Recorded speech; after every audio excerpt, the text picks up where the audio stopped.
A revelação da parábola, 6 de junho de 1969.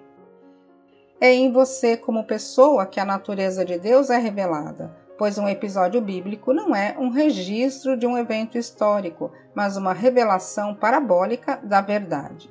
Ver Jesus ou Davi como personagens históricos é ver verdade temperada com a fraqueza da sua alma. Você deve ver o que os personagens representam, em vez dos próprios personagens. Isto é verdade para todas as histórias das Escrituras, pois cada episódio se desdobrará dentro de você. O título do Salmo 54 é traduzido como Davi está escondido conosco, na versão do Rei James, e Davi está escondido entre nós, na versão padrão revisada. Mas o título deveria ser Davi está escondido dentro de nós, pois é onde ele está, assim como todos os personagens das Escrituras.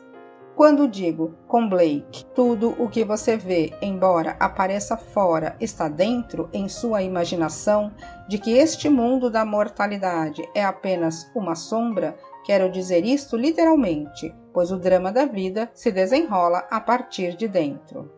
Os personagens Jesus, Davi, Abraão e Moisés são apenas personificações de estados eternos que você individualmente encontrará à medida que avança em direção ao despertar final de ser o próprio Deus. Em seu poema Saul, Robert Browning conta a história gravada no 16º capítulo do livro de 1 Samuel, de como Davi curou Saul dos espíritos do mal que o Senhor enviou sobre ele. Não veja Saul como um homem, mas como humanidade. Ele é o ser humano mencionado no capítulo 4 do livro de Daniel. E o grande observador disse: derrube a árvore, corte seus galhos, espalhe suas folhas e seus frutos, mas deixe o toco. Então a árvore se torna personificada como: deixe-o ser regado com o orvalho do céu, e deixe-o se mover com os animais da terra.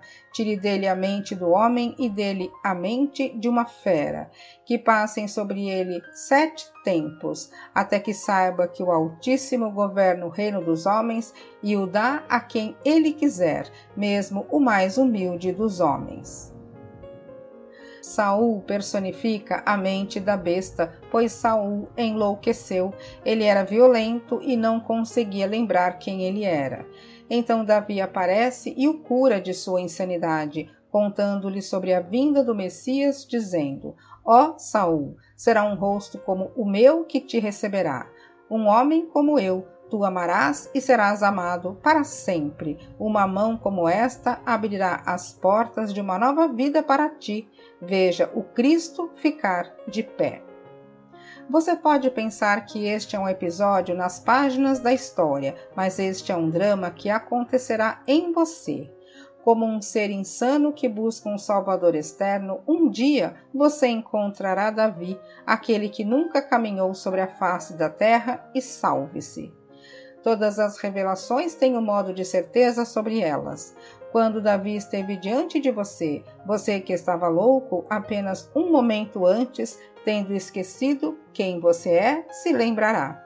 Então, como Saul, você verá o verdadeiro relacionamento entre você e seu filho e a revelação de quem você realmente é. Então você, que antes era Saul, se tornará Paulo e dirá: daqui em diante, não considero ninguém do ponto de vista humano, mesmo que, embora eu já tenha considerado Cristo do ponto de vista humano, não o considero mais assim. Paulo foi treinado para acreditar em um passado histórico externo de Israel. Para ele, Davi foi o rei dos reis. Mas quando Deus revelou seu filho nele, Paulo afirmou que não via ninguém como carne e osso.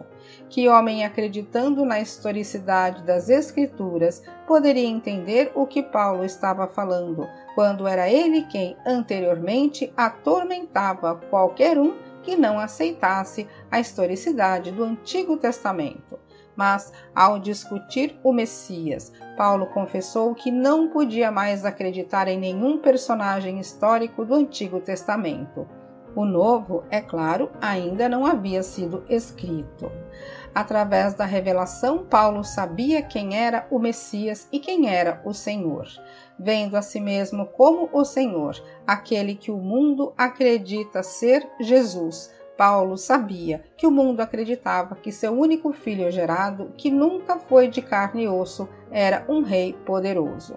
Ele sabia que todo o episódio ocorreu no Espírito e disse: quando agradou a Deus revelar seu Filho a mim, não discuti isso com carne e sangue. Ver Jesus, Abraão, Moisés, Jacó ou qualquer um dos personagens das Escrituras como homens de carne e sangue e externo a você mesmo nas páginas da história é ver a verdade temperada com a fraqueza de sua alma, pois até que a revelação aconteça, você será incapaz de suportar a força da luz da revelação. Não há nada mais difícil do que desistir de uma ideia fixa, especialmente quando diz respeito à religião e política. Nascida em um certo grupo religioso, a mãe dele lhe ensinou o que a mãe dela a ensinou. A escola e a igreja que você frequenta confirmam as palavras de sua mãe, e você acredita que os personagens das Escrituras viveram no tempo e no espaço e deixaram um registro de sua existência física, quando, na verdade, não é assim. Todas estas são revelações de um drama eterno que está em você, pois o seu verdadeiro ser é a sua maravilhosa imaginação humana. Muitas vezes me perguntaram se algum dia houve um homem chamado Jesus e eu sempre respondo: não. Eu acreditei nele, mas não acredito mais na historicidade de qualquer personagem das Escrituras, pois os encontro como estados personificados. Eu entrei no estado atual que é Jesus, e neste estado foi revelado para mim que eu sou Jesus e que Cristo é o meu Filho. Cristo, meu poder criativo e sabedoria, é aquele que foi ungido com o óleo da alegria e chamado de Davi.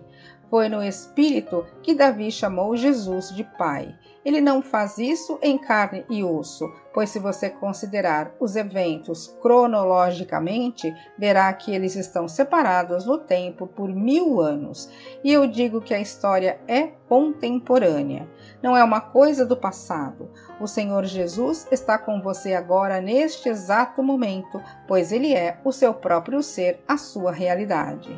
Somos informados de que Ele é um Pai no capítulo 17 de João, como: Santo Pai, guarda-os no teu nome que me deste, para que sejam um, assim como nós somos um.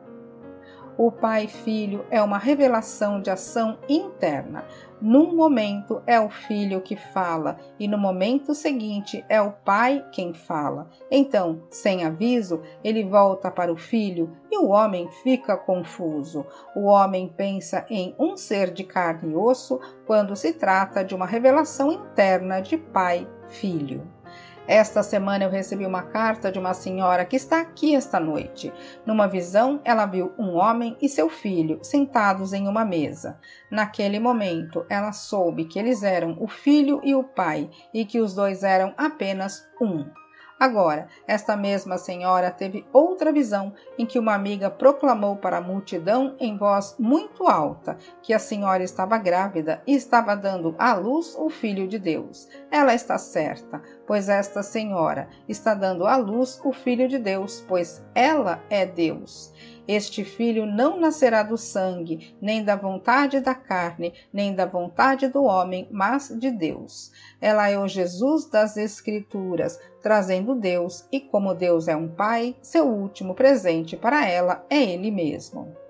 Se Deus é o Pai e Ele se dá a você, Ele lhe dá o Filho dele para revelá-lo. Então, Ele envia o Espírito do Filho dele ao seu coração, clamando: Pai. E se o Filho de Deus o chama de Pai, então você deve ser Deus. E se Deus, o Pai, é o Senhor Jesus e Cristo é seu ungido, então o seu filho é Davi, pois ele é o único que o Senhor ungido e proclamado. Tu és meu filho, hoje eu te gerei.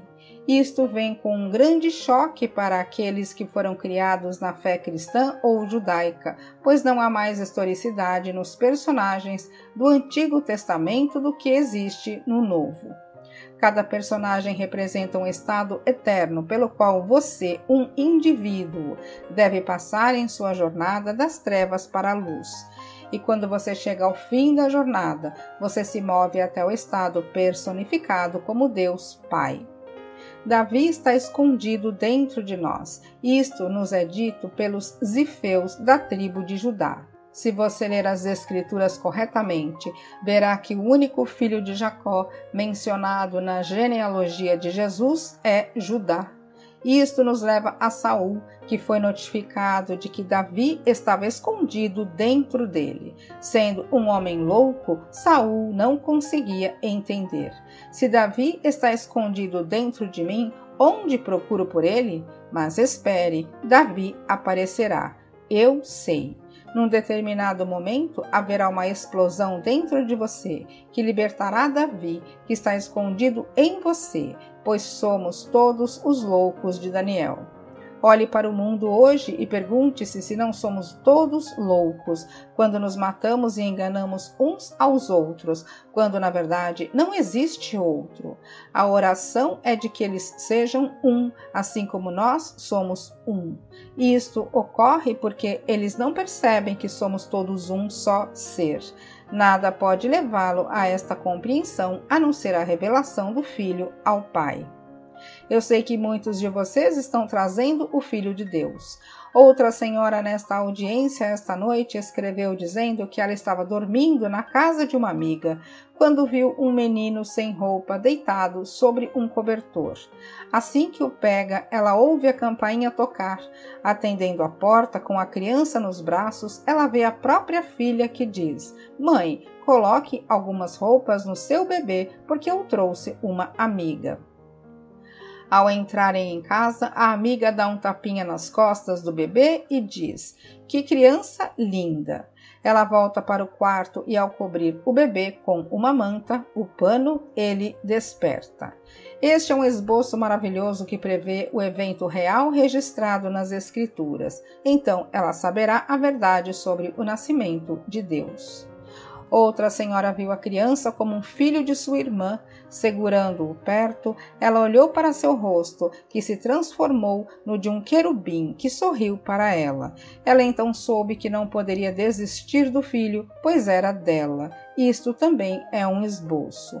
Todos estes são prenúncios. Estas moças são todas mães com seus próprios filhos. A última moça tem 5 filhos. Ainda assim, o filho de sua visão é espiritual, pois toda a Bíblia, do começo ao fim, é um documento sobrenatural e não um fato histórico, como o homem foi levado a acreditar. Se você vê Jesus como um personagem histórico, é porque não tem coragem de enfrentar a luz brilhante da revelação da verdade. Eu sei que quando chegou a mim, tudo dentro de mim caiu. Nos dizem que no final todas as construções cairão. Estas construções são as estruturas da mente pelas quais vivemos. A crença na historicidade de Jesus é uma construção. A crença na historicidade da Bíblia é uma construção. Exteriorizadas como igrejas e catedrais, elas são lindas, mas todas cairão dentro de você nos seus últimos dias. E das cinzas deles surgirá o que é permanente, pois a partir de então você não viverá de nenhuma crença externa. Você saberá que tudo se desdobra a partir de dentro. Conta-se a história de que Judas entrava num jardim e dava um sinal designado para aquele que guarda o segredo. O sinal foi um beijo. Você encontrará esta história no 14º capítulo do livro de Marcos. Ao lê-lo, você pode pensar que se trata de um episódio ocorrido em algum passado histórico, mas não é. É algo que você experimentará. Então você descobrirá que o drama é contemporâneo. Ele está conosco agora, pois tive esta experiência. Estou ensinando a palavra de Deus por experiência própria, portanto, sou a palavra que saiu. Eu a enviei para fora de mim mesmo, revestindo-me de carne, pois o Verbo se fez carne e habita dentro. Quando tudo o que a palavra implica se desdobrou em mim, contei minhas experiências a um grupo de 12 homens, e quando um deles partiu, eu sabia que ele iria revelar meu ensinamento. Então um homem bonito e maravilhoso entrou para cumprir o 14º capítulo de Marcos. Este é o sinal que eu lhe dou. Aquele que vou beijar é o homem. Trate-o com gentileza, mas não o deixe ir. Se esta é a verdade, não me solte, pois é a verdade que irei beijar. Aproximando-se de mim, o homem estende os braços em adoração, me abraça e me beija no lado esquerdo do pescoço. Agora, a palavra Judas significa louvar com os braços estendidos. Foi Judas quem me abraçou e beijou. Ele cortou minha manga, revelando o braço do Senhor, cumprindo assim as Escrituras. E quem acreditou em nosso relatório? A quem foi revelado o braço do Senhor? O braço é o símbolo do poder criativo de Deus. Foi isto que foi revelado no lindo imaginário dele. Aqui estava um homem bonito, com cerca de 40 anos, gloriosamente vestido, cumprindo tudo o que as Escrituras diziam que ele faria quando chegasse. Acredite em minhas palavras, pois elas são verdadeiras. Deixe ir tudo em que você acreditava anteriormente, mas não deixe a palavra da verdade ir embora. Sei que é difícil abandonar a crença na historicidade das Escrituras. Quando cheguei a Londres pela primeira vez foi em 1945. Na época, fui convidado por um homem muito proeminente no campo metafísico para ministrar uma série de palestras sobre a Bíblia. Na noite em que cheguei, deveria me dirigir a 400 ou 500 dos graduados dele. Cerca de 5 minutos antes de eu subir à plataforma, o homem me chamou de lado e me disse que não poderia falar sobre a não historicidade da Bíblia, porque ele ensina a Bíblia como história e não queria que seu povo fosse perturbado. Eu o agradeci e disse que por ser convidado dele eu aceitaria a decisão naquela noite, mas que no futuro ele não poderia me dizer o que falar. Então eu o lembrei das Escrituras. Se é certo aos olhos de Deus ouvir você e não a Deus, você é que deve julgar. Eu só posso falar do que vi e ouvi. Eu sei que a Bíblia não é historicamente verdadeira, mas é eternamente verdadeira. Os registros ali gravados são para sempre e serão vivenciados por todos. As Escrituras são uma revelação da verdade que trazem com elas uma certeza que não pode ser negada. Tendo ouvido a verdade de alguém que a experimentou, você pode achar que minha mensagem é demais para ser compreendida. Mas quando isto acontece em você, a dúvida desaparece, pois você conhece a verdade por experiência própria. Toda a história é verdadeira, mas não como foi registrada. Eles não estavam escrevendo história secular, mas história divina ou sagrada, que é para sempre. Não é algo que aconteceu no passado ou que virá. O clímax foi alcançado e está sempre sendo alcançado em todo momento do tempo. O Jesus das Escrituras está sentado aqui esta noite e o filho dele, testemunhando a própria paternidade, está escondido em você. No Salmo 54, Saul foi informado de que Davi estava escondido lá dentro, exatamente como estou lhe contando agora. Davi está escondido em você e sairá quando uma explosão ocorrer dentro de você. E quando você vir Davi, ele estará de pé. É por isso que acredito que Browning teve a experiência, porque o simbolismo que ele usou é perfeito. Veja o Cristo em pé. Quando vi Davi, eu estava sentado, mas ele estava em pé. A palavra Cristo significa o Messias. Parado diante de Saul, Davi fala da vinda do Messias, dizendo: o rosto dele será como meu rosto. Ele será um homem como eu. Você amará o Messias e ele lhe amará para sempre. Este relacionamento entre você e Davi é de amor infinito e é para sempre. Aqui, Davi está dizendo a Saul que ele é o Messias, pois ele é o Cristo, o ungido do Senhor. E então ele disse: uma mão como esta abrirá a porta de uma nova vida para você. e estando diante dele, ele diz: Veja, o Cristo está de pé, mas Saul não conseguia entender. Aqueles que leem Browning não percebem este ponto porque ele está em conflito com as ideias fixas deles a respeito de Jesus. Eles pensam que ele é o Cristo, mas eu lhe digo, Jesus é Deus Pai, cuja revelação final ao homem é o dom de si mesmo. Deus se entrega a você, enviando o Filho dele ao seu coração, clamando Pai, revelando assim a sua verdadeira identidade. Até então, você não sabe que é Jesus e permanece confuso ao ouvir muitas crenças diferentes. Eu falo sobre isto apenas a partir da plataforma para onde você vem para ouvir, mas eu nunca iria até a sua casa e lhe ofereceria esta informação. Isto seria bobagem e completamente fora de ordem. Eu estaria pegando minhas pérolas e jogando-as diante daqueles que ainda não estão qualificados para recebê-las, para que eu não as perturbasse. Mas você que sabe disso é chamado a expressar o que sabe. E você que se sente motivado a ensinar, ensine as palavras verdadeiras do padrão que eu lhe dei, mas mude o padrão. Paulo chamou o padrão de meu evangelho. Paulo estava muito orgulhoso do fato de ter nascido judeu, dizendo: Eu nasci da semente de Abraão, da tribo de Benjamim, fariseu dos fariseus. Então tudo se desdobrou dentro dele, e ele percebeu a não historicidade de seu próprio grande livro, mas sua verdade. Ele reconheceu os caracteres ali registrados como um estado eterno pelo qual todo indivíduo deve passar. Um dia você experimentará o estado de Abraão e saberá o que realmente é a fé. Quando você vir aquele homem gigante encostado em uma árvore, você verá uma serpente enrolada ao redor do tronco dele. A serpente terá um rosto humano com a mais sábia expressão. Em Gênesis, a serpente é registrada como a mais sábia de todas as criaturas de Deus. E você verá que os olhos de Abraão estão olhando para o tempo, conforme registrado no livro de Gálatas. A Escritura, prevendo que Deus justificaria a todos pela fé, pregou de antemão o Evangelho a Abraão. Assim, antes dos eventos acontecerem, foi mostrado a Abraão o fim, e quando você olha para ele, sua atenção está focada não na distância do espaço, mas no tempo, e a árvore sob a qual ele está se parece como o cérebro humano.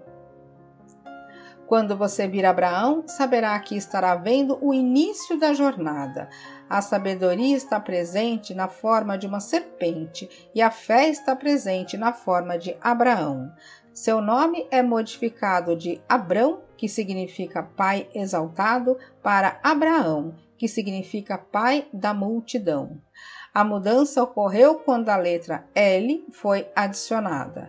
Esta carta carrega o símbolo da graça. Portanto, a graça foi colocada no nome para indicar que Deus se entregou à criação dele, o trabalho da mão dele. Colocando o dom da graça em nome do Pai das multidões, a jornada começa. Portanto, ao ler as Escrituras, tente ter em mente que você está lendo sobre os estados infinitos de consciência que são eternos. Lembre-se de que você é Jesus, e quando encontrar o Cristo, você encontrará o ungido do Senhor, que é Davi. Você o conhecerá, pois ele virá até você em espírito e o chamará de Pai. Como então você pode ser filho dele? Porque as palavras pai e filho são intercambiáveis. Eu e meu pai somos um. Quem me vê, o filho, vê o pai.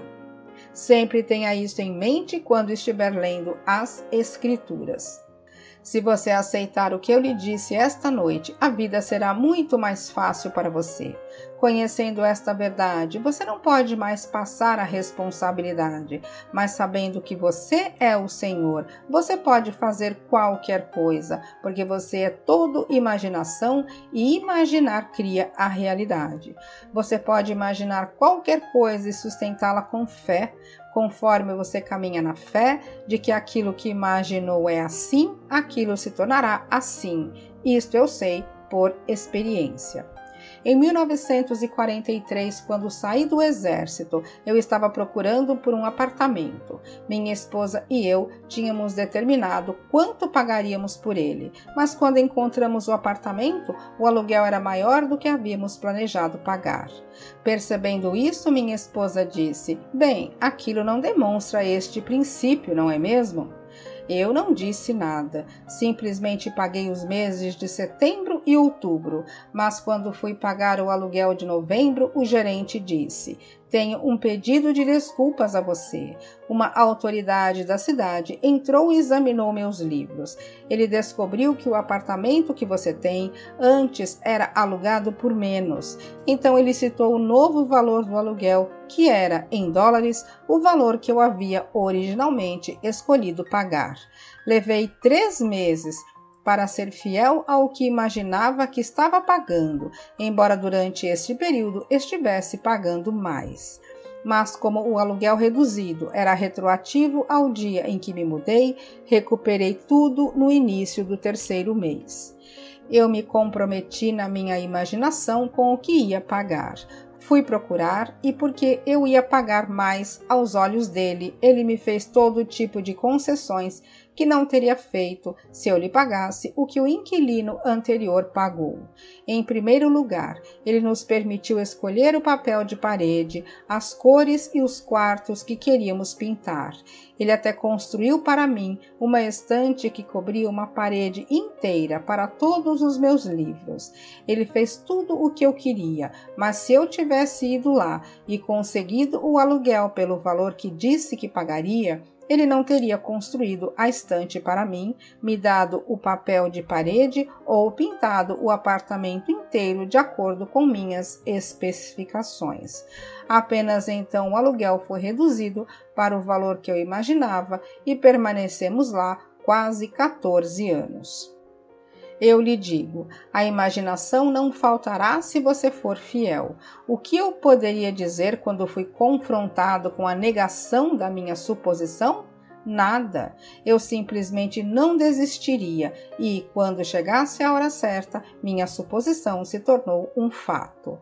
Recomendo que você estabeleça uma meta alta, assuma a sensação de que foi alcançada e durma com esta sensação. Persista e eu prometo a você que nada neste mundo pode roubar de você aquilo que você assumiu. Mas a coisa mais importante é saber que o que está alojado dentro de você é o plano de redenção de Deus, e ele apenas se redime. Deus desceu ao mundo e se abrigou em você. Agora ele descobrirá quem é, pois é em você como pessoa que a natureza de Deus é revelada. Agora, deixe-nos ficar em silêncio.